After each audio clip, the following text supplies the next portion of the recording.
நம்ம சேனலில் பயோகிராஃபிலாம் பார்க்குறோம். அந்த வகையில் இன்றைக்கி யாரோட பயோகிராஃபிட்டெல்லாம் தான் வச்சு கெஸ் பண்ணியிருப்பீங்க. ஆமாங்க, ஆக்ட்ரஸ் ஷபானா இவங்கள பற்றி தான் எல்லாரும் இந்த வீடியோவில் பார்க்க போகிறோம். இவங்கள பற்றி பார்க்குறதுக்கு முன்னாடி இது வரைக்கும் யாரெல்லாம் நம்ம சின்ன சமூகம் சேனலை சப்ஸ்கிரைப் பண்ணலையோ அவங்க எல்லாரும் மறக்காமல் சப்ஸ்கிரைப் பண்ணிவிட்டு பக்கத்தில் இருக்க பெல் ஐக்கனையும் மறக்காமல் ப்ரெஸ் பண்ணிவிடுங்க. ஆக்ட்ரஸ் ஷபானா நம்ம எல்லாருக்கும் ஆரம்ப காலகட்டத்தில் செம்பருத்தி பார்வதியா அறிமுகமானாங்க. அதுக்கப்புறம் மிஸ்டர் மனைவி அப்படின்ற சீரியல் மூலயமா இன்னும் ஃபேமஸ் ஆவாங்கன்னு பார்த்தா அந்த சீரியல்ல இருந்து பாதிலேயே போயிட்டாங்க. ஆனா அதுக்கு முன்னாடி நடிச்ச செம்பருத்தி சீரியல் இவங்களுடைய கெரியரே மாத்திடுச்சுன்னு தான் சொல்ல முடியும். ஒரே ஒரு சீரியல் கிட்டத்தட்ட பல வருடங்களா போயிட்டு இருந்தது. ஓட்டு கேட்டு வரவங்க கூட இந்த ஒரு சீரியலுக்காக நாங்க ரீசார்ஜ்லாம் கூட பண்ணி விடுறோம், நீங்க ஓட்டு போடுறீங்களா, இது போல கேட்ட காலங்கள்லாம் இருக்கு. அந்த அளவுக்கு ஆதி பார்வதி இந்த ஒரு பேர் பார்த்தீங்கன்னா மக்கள் மத்தியில் நல்ல வரவேற்பு கிடைச்சிது. இந்த பேரை தொடர்ந்து இப்போ ஆரியன் ஷபானா ரியல் பேருக்கு ஒரு பக்கம் கூட்டம் இருந்தாலும் குக் வித் கோமாளி சீசன் 5ல ஷபானா அண்ட் புகழ் இவங்க ரெண்டு பேரும் இந்த காமெடியான பேர் பார்த்தீங்கன்னா நிறைய பேருக்கு ரொம்பவே பிடிச்சிருக்கு. இந்த பேர் சேர்ந்தாலே போதும் நல்ல ஃபன் தான்ப்பா அப்படின்னு சொல்ற வகையில தான் இருக்கு. ஆனா ஒரு பக்கம் இந்த ஒரு ஷோ பத்தி என்ன சொல்லிட்டு வராங்கன்னா, என்ன திருமணமான பெண்கள் கிட்ட ஃப்ளர்ட் பண்ணிட்டு இருக்காங்க, இதெல்லாம் ரொம்ப தவறாச்சு, என்னதான் ஃபன்னா இருந்தாலும் இப்படிலாம் பண்ணக்கூடாது, அவங்களுக்கும் திருமணம் ஆயிடுச்சு இவங்களுக்கும் திருமணம் ஆயிடுச்சு, இப்படி திருமணமானவங்களை கூட்டு அவங்க கிட்ட காமெடின்ற பேர்ல வழிகிறது தப்பான ஒரு விஷயமா இருக்கு அப்படின்ட்டு நிறைய பேர் கமெண்ட் பண்ணிட்டு வராங்க. நீங்க இந்த ஷோல நடக்கிற சில விஷயங்களை பார்த்து என்ன நினைக்கிறீங்க? உங்களுடைய கருத்துக்களை மறக்காம கமெண்ட் பாக்ஸ்ல கமெண்ட் பண்ணுங்க. ஸோ ஷபானாவை நமக்கு பார்வதியே தெரியும். இவங்க பிறந்தது பார்த்தீங்கன்னா மும்பைல 1993 பிறகுறாங்க. அதுக்கப்புறம் மலையாளத்துல தான் இவங்க ஃபுல் அண்ட் ஃபுல் பூர்வீகம் அப்படின்னு சொல்ல முடியும். படிச்சது வளர்ந்தது எல்லாமே அங்கேயா இருந்தாலும் இவங்களுடைய கெரியர் ஸ்டார்ட் ஆனது விஜயதசமி அப்படின்ற சீரியல் மூலமா மலையாளத்துல 2016 அங்கிருந்து கெரியர் ஸ்டார்ட் ஆகி அப்படியே தமிழ்ல ஒரு சீரியல் 2 சீரியல் பண்ணி இப்போ குக் வித் கோமாளிக்கு வந்திருக்காங்க. இந்த ஷோக்கு முன்னாடி அவங்களுக்கு ஒரு லாங் கேப் அப்படின்னே சொல்லலாம். அதுக்கு காரணம் இவங்க பிரெக்னெண்டா இருக்காங்க, டெலிவரி ஆயிடுச்சு, குழந்தையோட இருக்காங்கன்ட்டு சில போட்டோஸ் அந்த வீடியோஸ்லாம் சோசியல் மீடியால வைரல் ஆயிட்டு இருந்தது. அதுக்கப்புறம் தான் தெரிஞ்சது 2 பேரும் சேர்ந்து ஒரு அவார்ட் ஃபங்க்ஷனுக்கு வந்திருப்பாங்க. அப்போ அவங்க சொல்லும் போது, இல்லைங்க நாங்கள் 2 பேரும் சேர்ந்து ஒரு படத்தில் கமிட் ஆயிருக்கோம், சீரியல்ல கமிட் ஆகணும்னு நினைச்சோம், ஆனால் ஒரு சில காரணங்களால் அது ட்ராப் அவுட் ஆயிடுச்சு, ஆனால் இப்போ கூடிய விரைவில் எங்கள் 2 பேரும் சேர்ந்து படத்தில் நீங்கள் பார்க்கலாம் அப்படின்ட்டு இவங்க உறுதியோட சொல்லியிருக்காங்க. அது ரொம்பவே நல்ல விஷயம். ரியல் பேர் அங்கே ரியல் பேர் ஆகும்போது ஆக்டிங் எப்படி இருக்க போகுதுன்றது ஒரு இன்ட்ரெஸ்டிங்கான விஷயமா தான் இருக்கு. அதுக்கு காரணம் சின்ன திரையில 2 பேரும் திருமணம் அப்படின்ற சீரியல் மூலமா சித்து அண்ட் ஸ்ரேயா பேர் ஆகி ரியல் லைஃப்லயும் பேர் பண்ணி இப்ப திரும்பவும் இன்னொரு சீரியல், அதாவது வள்ளியின் வேலன்ற சீரியல் மூலமா பேர் ஆயிருக்காங்க. அதை பார்க்கும் போது இன்ட்ரெஸ்டிங்கா இருக்குன்னே சொல்லலாம். அதே மாதிரி இவங்களும் வெள்ளித்திரையில ஜொலிக்க போறாங்க. ஸோ இவங்களுக்கு கேரளா டிஷ் ரொம்ப ரொம்ப சமைக்க தெரியுமா, ஆனா மேக்சிமம் சமைக்க மாட்டாங்களாம். அதே மாதிரி பிரியாணினா இவங்களுக்கு பிடிக்கவே பிடிக்காதாம். பட் பிரியாணி நல்லா சமைப்பாங்களாம். மட்டன் சிக்கன் பிரியாணி எல்லாமே சமைப்பாங்களாம். எல்லாருக்கும் கொடுக்கறதுல இவங்களுக்கு நிறைய பிடிக்குமா. அதனாலதான் என்னவோ சரி இவங்களும் இவங்களுடைய கணவரும் 2 பேரும் சேர்ந்து மாசம் ஆஃப்னேஜுக்கு போயிட்டு ஃபுட்டை கொடுக்கலாம் அப்படின்ற ஒரு முடிவு எடுத்து இப்போ அதை நல்லாவே கொண்டு போயிட்டு இருக்காங்க.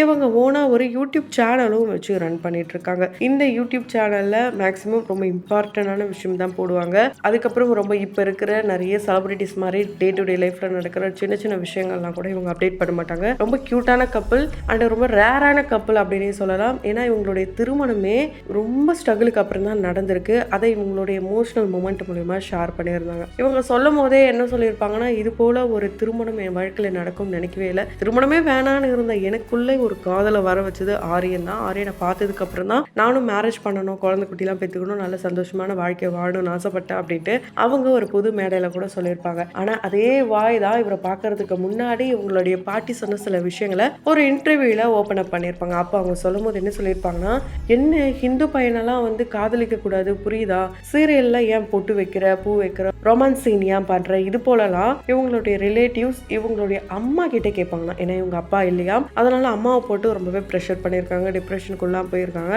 அதை பத்தி இவங்க எந்த கேரும் பண்ணதே இல்லையா, இதெல்லாம் ஒரு ஆக்டிங் தானே அப்படின்ட்டு இவங்க நினைச்சிருக்காங்க. ஆனா ரியல் லைஃப்ல இவங்க ஒரு இந்து பையனை திருமணம் பண்ணுவாங்கன்னு நினைச்சே பார்க்கலையாம். ஸோ இவங்களுடைய திருமணம் ஃபுல் அண்ட் ஃபுல் இவங்களுடைய ஃப்ரெண்ட்ஸ் தான் இருந்திருப்பாங்க. அதுல குறிப்பா இவங்களுடைய ஃப்ரெண்ட்ஸ் இவங்களுடைய வாழ்க்கையில ஒரு முக்கிய பங்கு அப்படின்னே சொல்ல முடியும். இவங்களோட சேர்ந்து அந்த 4 பேர் கொண்ட குழு யாருன்னு பார்த்தீங்கன்னா இவங்களும் கோ ஆர்டிஸ்ட் தான். சைத்ரா ரெட்டி, ரேஷ்மா, நக்ஷத்ரா இவங்க 3 பேரும் தான் இவங்களுடைய க்ளோஸ் ஃப்ரெண்ட்ஸ். இப்பவும் க்ளோஸ் ஃப்ரெண்ட்ஸ் தான்.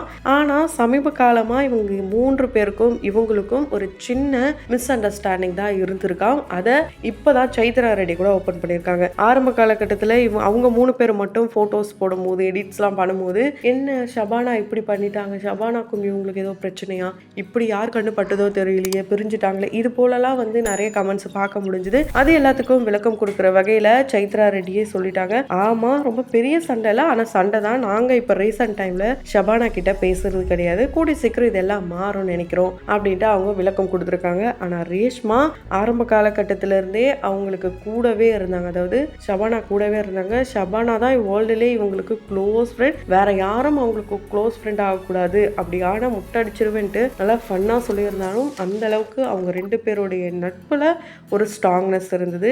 ஸோ இவங்களுடைய ஃப்ரெண்ட்ஷிப் சீக்கிரமாக சேரணுன்ட்டு அந்த 4 பேர் கொண்ட குழுவும் திரும்ப திரும்ப இவங்க 4 பேரையும் சேர்ந்தும் எடிட் பண்ணிட்டு இருக்காங்க.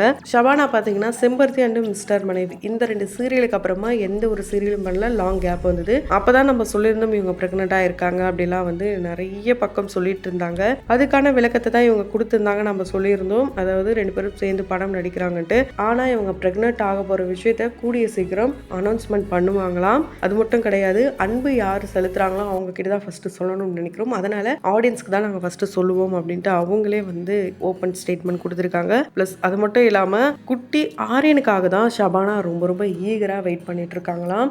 ஏன் அப்படின்னா இவங்க அப்பா இறந்ததுக்கு அப்புறம் இவங்க அப்பாவுடைய இடத்த ஆரியன் அவர்கள் தான் பிடிச்சிருக்காராம். அண்ட் இவங்க அப்பா இருந்திருந்தா எந்த அளவுக்கு பார்த்துப்பாரோ அதை விட ரொம்ப ரொம்ப நல்லா பார்த்துக்கிறாராம். இப்போ பாஸ்கர் அவர்கள் தான் இவங்களுக்கு வந்து ரொம்ப ரொம்ப ஒரு அப்பா ஸ்தானத்துல இருந்து எல்லாத்தையுமே பண்றது. அதை சமீப காலமா பார்க்க முடிஞ்சது. இவங்களுக்கு திருமணமாகி 3 வருட காலம் ஆக போது. ஃபேவரட் கப்புள் அப்படின்ற அவார்ட்லாம் ஒரு 2-3 அவார்ட்ஸ்லாம் இவங்க வாங்கியிருக்காங்க. அண்ட் இந்த குக் வித் கோமாளி ஷோல பார்த்தீங்கன்னா இவங்க ஒரு குக்கா வந்ததுக்கு முக்கிய காரணம் ஆரியனுக்கு இவங்க குக் பண்ணி தருவாங்களாம், மற்றபடி இவங்க அவங்களுக்கு குக் பண்ணிக்க மாட்டாங்களாம். ஸோ இந்த ஒரு ஷோவை பார்த்து பொசசிவ் ஆகுறாரா ஆரியன் கேட்டால் அப்படிலாம் எதுவுமே இல்லையாம். அவர் ரொம்ப ஸ்ட்ரிக்ட் பர்சன்லாம் கிடையாது, ரொம்ப ஜாலியான டைப்பாம், எதுக்குமே ரெஸ்ட்ரிக்ட் பண்ணவே மாட்டாராம். உனக்கு என்ன தோணுதோ நீ பண்ணு அப்படின்னு தான் சொல்வாராம். அவருக்கு வந்து குக் பண்ணவே தெரியாதாம். அண்ட் இந்த ஒரு ஷோல இன்னொரு இன்ட்ரெஸ்டிங்கான விஷயம் என்னன்னா மாமியாரும் மருமகனும் ஒரே ஷோல இருக்காங்க. ஆமாங்க, செம்பருத்தி சீரியல்ல ஆதிக்கடவுள் அகிலாண்டேஸ்வரியா இருந்த மாமியார் கேரக்டர் பண்ண பிரியா ராமன் அவர்கள் இந்த ஒரு ஷோல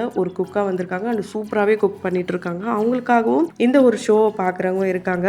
ஷபானா விரித்தனமான விஜய் சாரோடைய ரசிகை அப்படின்ட்டு நம்ம எல்லாருக்கும் தெரியும். அவரை மீட் பண்ண அந்த ஒரு மொமெண்ட்டை அவங்களுடைய கணவர்கிட்ட 10 நிமிஷம் ஆக்ட் பண்ணி காட்டினாங்களாம். அண்ட் அது மட்டும் இல்லாமல் அவர் கூட நடிக்கணும்னு ஆசைப்பட்டாங்க. இப்போ விஜய் சார் பார்த்தீங்கன்னா அரசியலில் வந்ததுனால அதுக்கான வாய்ப்பு இல்லைனாலும் கண்டிப்பாக அவர் மக்களுக்கு நல்லது செய்ய போகிறாரு அப்படின்னு நினச்சி இவங்க ஒரு சந்தோஷத்தில் இருக்காங்க. அதே சந்தோஷத்தில் தான் மக்களும் இருக்காங்க அப்படின்னே சொல்லலாம். ஸோ ஷபானாவை உங்களுக்கு எந்த அளவுக்கு பிடிக்கும்ன்றத கமெண்ட் பாக்ஸில் மறக்காமல் கமெண்ட் பண்ணுங்கள். தொடர்ந்து பயோகிராஃபியில் பார்த்து என்ஜாய் பண்ணணும்னு நினச்சிங்கன்னா உடனே நம்ம சினி சமூகம் சேனலை சப்ஸ்கிரைப் பண்ணிவிட்டு பக்கத்தில் இருக்க பெல் ஐக்கானையும் மறக்காமல் ப்ரெஸ் பண்ணிடுங்க.